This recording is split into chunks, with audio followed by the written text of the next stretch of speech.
Welcome to CXQA Live, the home of the agent-centric contact center philosophy. And every week we talk about how agents with the right training, tools, and connection with your company will be a revenue growth and protection center for your business or brand. They're going to be the best diagnostic tool that you can have for your business. They're going to ensure that your customers are satisfied and connected. They're going to produce more and better work, and they're going to want to stay and contribute to the long-term success of your company. So today on the show, we have as a first-time featured guest with us, but not a first-time guest. We've been with us quite a few shows to hang out and contribute, is Doug Rabold, CXO of Bold Ray Consulting. So glad to have you with us, Doug. Thanks, Rob. Appreciate the opportunity. Yeah, absolutely, man. So we've been discussing AI in the contact center for the last few weeks. And Doug and I are going to focus our time today on the question of quality from AI contact center solutions, those that exist now, and kind of talking about where the quality issue might go when it comes to AI solutions for the contact center. So let's start with this question, Doug, directed for you here. What is your current assessment of AI tools that are out there for the contact center and the quality of experience that they're helping to provide customers that are interacting with brands? Yeah, very loaded question, Rob. So great start. Way to just open the floodgates for me. Just rip the Band-Aid right off, right? Yeah, no kidding. So when I think about AI right now, and there's a lot of hype about AI, and all the GPTs out there. It's like, and I've even noticed that some of the contact center and service desk ITSM tools out there right now are whatever cognitive agent they have built into their, as native functionality, they're adding GPT after it. So, talk about bandwagon effect. And so I think there's a cautionary tale there, and that is that just because it says it's something doesn't mean it is something. It could just be a marketing effort. So I think it's, as with any tool, it's incumbent on the purchaser, user, consumer to educate themselves about what the actual capabilities are and where it fits within their requirement spectrum. So when you ask what's, when it comes to quality and what's out there, I guess I would say there's a whole gamut of things, and you have to look, kind of like the old Wizard of Oz thing. Pay no attention to the man behind the curtain. You gotta pay attention to the man behind the curtain when it comes to this.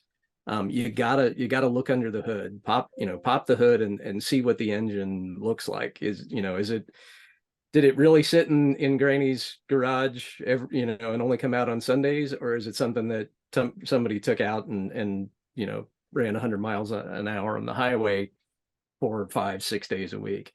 So what I would say is that there are some tools out there that absolutely have some capabilities to build a quality experience within limitations. And then there are others that when you look at them, it's probably just part of the hype machine that's going on right now. Yeah, it's interesting. I had a startup kind of pitch me for some partnerships as a brand on the basis only that they had ChatGPT for the contact center, and literally zero additional details were available about what they're doing. And my shock was that they had actually raised a decent amount of money with that level of depth to their pitch. And I think that the bandwagon effect, while it can bring some excitement that might be genuine about some advancements and enhancements within an existing product, or to a go-to-market that is very well motivated by good things and has a lot of value to offer, it can also just be a bunch of baloney. And at the end of the day, your statement that it's up to the consumer to discern, I think it shouldn't just be up to the consumer to discern, but functionally in the marketplace, it is. Yeah. And the old caveat emptor, right? Buyer beware. And it's not just with this, it's with any tool. I mean, everybody markets very similarly, regardless of what tool it is that you're going after. And if somebody does come up with some shiny new thing, everybody copies it in a matter of months or a year anyway. So that's why I say you really gotta, you gotta talk to the people who talk to the user communities when it comes to these things. Get involved in the user community and ask the questions. Hey, does it really do this, or is it just, is it just the way that it's being marketed?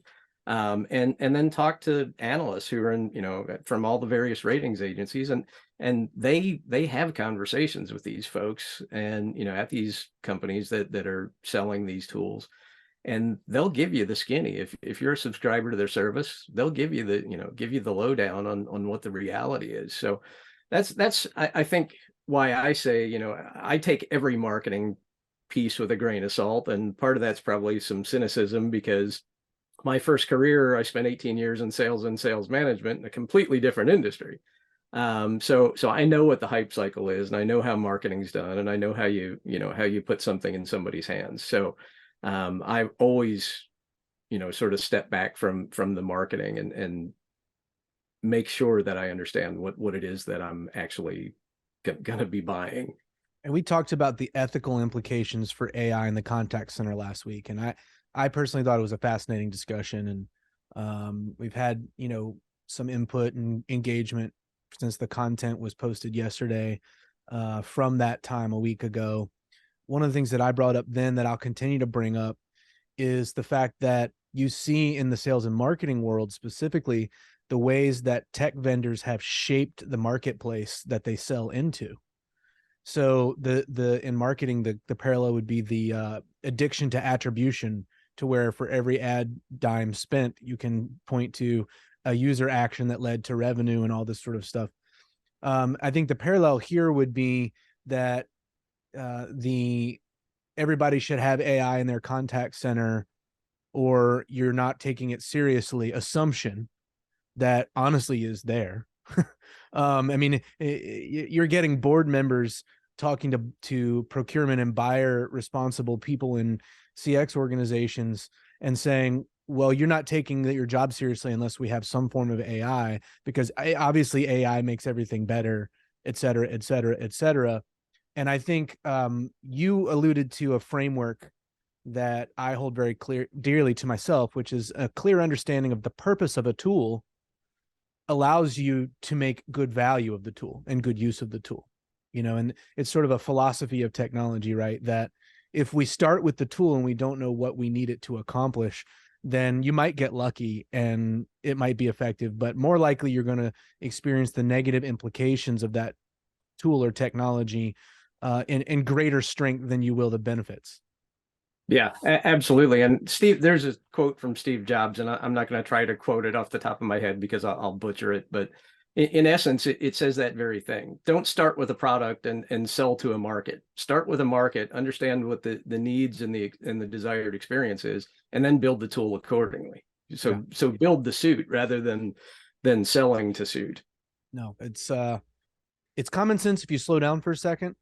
But when you have a lot of pressure organizationally to check a certain box, I mean, the concept of omni-channel has been very similar, right? Where you have to be omni-channel or you're not taking your customers seriously. And I'm not saying that omni-channel isn't offering a lot of benefits for customers and for organizations in certain applications. But if you've just spent a lot of effort to get a bot on your website that actually makes everybody want to run away from your brand, I would not argue that that was a good use of omnichannel, right? And so it's application specific, starting with what it is we're trying to accomplish whenever we implement a tool or a technology. So this is a good point to ask the data question, right? Because the buzz around AI has reached fever pitch, I would argue. But there hasn't been a lot of time for data to really be analyzed on the impact of AI in the contact center. So what data are you aware of that's out there, Doug, that supports this general idea that AI technologies in the contact center are actually improving customer experience? Or are we kind of doing this dance where we're just hoping that while we're reducing costs, that the customer experience will remain at least acceptable enough that we're still more profitable than we were before. Yeah. And so this sort of ties back to what you just said a minute or so ago about, you've got executive leaders who are pushing procurement to, to look into this. And obviously the idea there is cost cutting. Mm-hmm. Do I think there's an element to, yeah, let's drive automation, let's drive, drive cognitive agents, AI, whatever you want to call it, LMs, or MLs, whatever you want to call it. Let's drive toward that and hope that our customer experience doesn't suffer. Mm-hmm. I think there's an element to that. Now, data does show that there are some things that can effectively be automated, can effectively be handled through AI or automation or ML, whatever you want to call it. But those tend to be the low-hanging fruits. Those are the things that the agents were very effective at, and they're easily repeatable. Things like password reset and even FAQs, that sort of thing. It's sort of this shift left to zero approach, right? We're trying to make sure that either it never hits an agent to begin with, sort of the call deflection approach, Mm-hmm. or the mentality right now by a lot of the public is, I want to be able to fix it myself. I don't want to have to call somebody. So that's Yep. great. We can put that stuff out front where, through knowledge bases and what have you, where then if they can't solve it themselves, it hits a cognitive agent first. And then if it's unresolvable, then it winds up in an agent's lab. What gives me chills at night sometimes is when I hear about the whole service desk zero concept. Mm-hmm. And service desk zero or support zero, if you will, is sort of that Apple model where it's almost impossible to contact somebody directly. You got to go through the knowledge base first. And they make it relatively frictionless because you just start typing in what your issue is and it finds the right knowledge artifact for you. But then if that doesn't, you take those steps and that doesn't resolve it, then it'll put you into a chat. But there's no phone number you can call for support. There's back to your omnichannel. If you spend a ton of money over the last 10 years on omnichannel, and now you're going to go down to this service desk zero approach, well, you just threw a lot of money down the out with the trash. So you got to make sure that these tools fit with your long-term strategy, not just the flavor of the day. So that's what I would say. The data supports that there is use cases for automation, there is for AI, there are for ML, but it's got to fit within your overarching strategy. Don't just throw it in there because everybody's doing it. We've seen it time and time again, and I hesitate to say this because I'm on a CX program and I'm a CX strategist myself, but the fact remains that CX is sort of a flavor of the day, or it was for the last 2-3 years. And then we throw CX and AI together, and now you've got two flavors of the day running in parallel. So you have to be careful with how we leverage these things, and what we can't do, again, we can't not just throw out the digital strategy, but we also can't throw out all the CX improvements we've made over the last 3 to 4 years. Mm-hmm. Most of which are outgrowths or outcomes from the pandemic, because people were forced to do things on their own. They were forced to work from home, and so they had to do a lot of things on their own. And how did we make that frictionless for them? So we got all these gains that we've made in digital strategy over the last 5 to 10 years. We've got all these gains we've made in CX over the last 2 to 4 years, and now we want to throw it all out because cognitive agents or AI are going to rule the world. I just don't think that's reality. And the data doesn't really support it right now. We're not at a level of maturity with AI tools to really soak up everything. Well, and we kind of danced last week around the question of, do we ever want to be at that point? We won't necessarily go down that path today.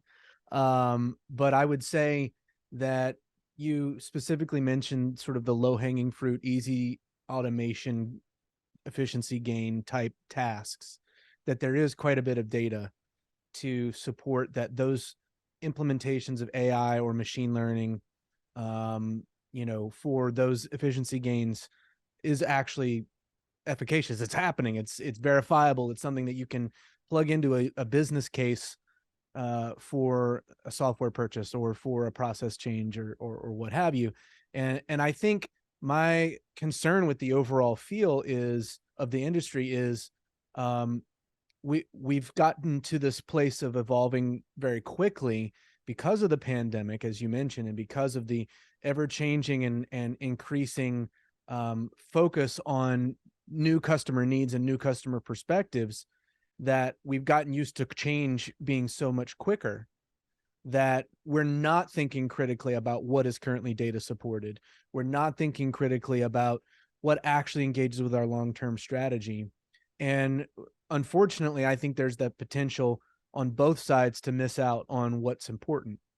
At the end of the day, if you increase your costs, I mean, if you decrease your costs 10%, but you lose 30% of your top line revenue because you've alienated your customers, you have a negative business outcome. And Yeah. and there has to be some dipping of the toe into the pool.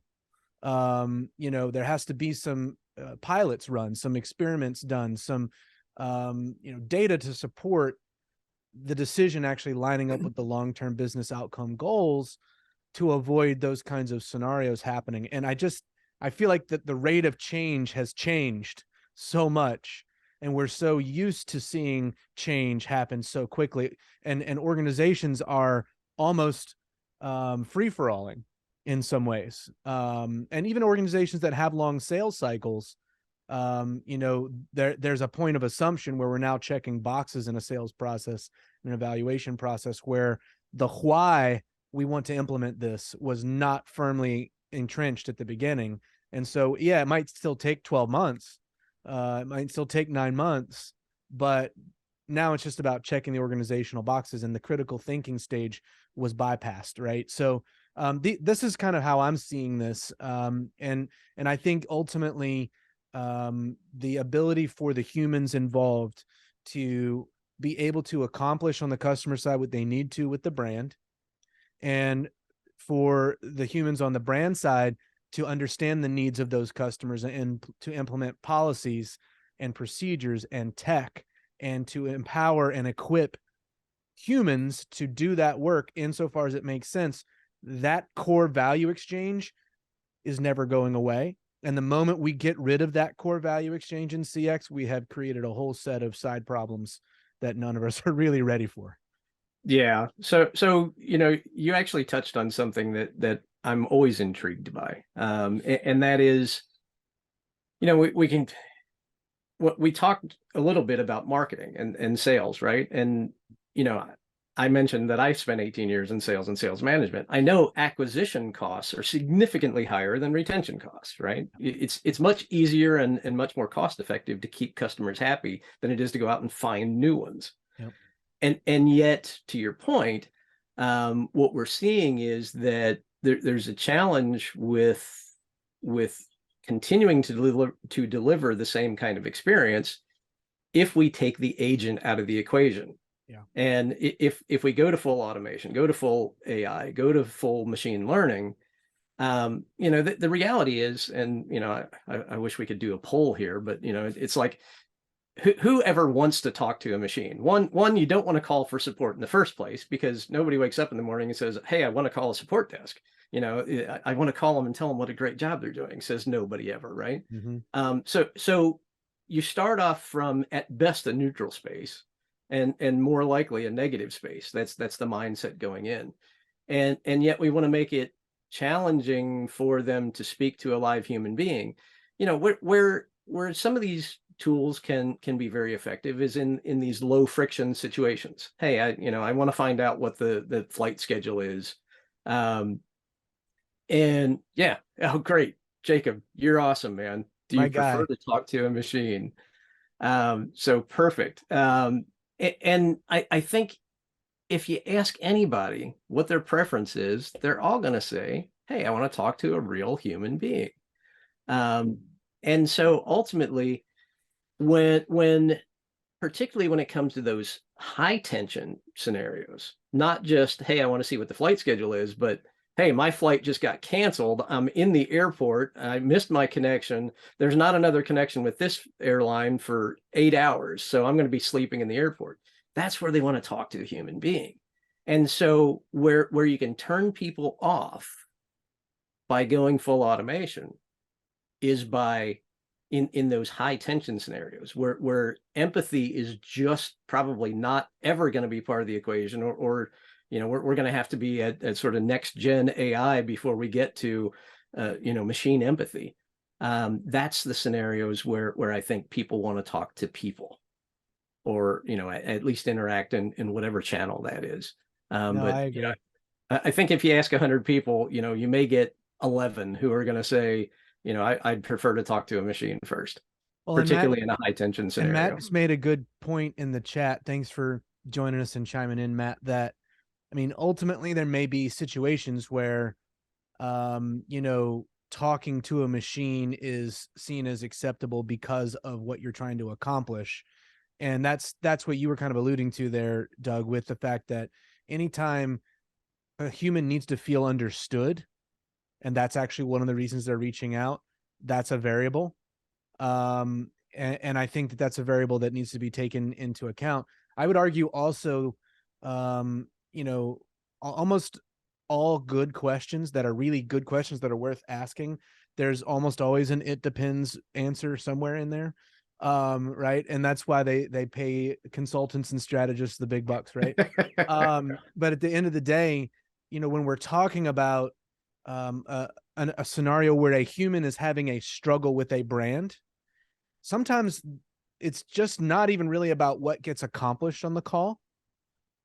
Sometimes it's more about the customer feeling heard.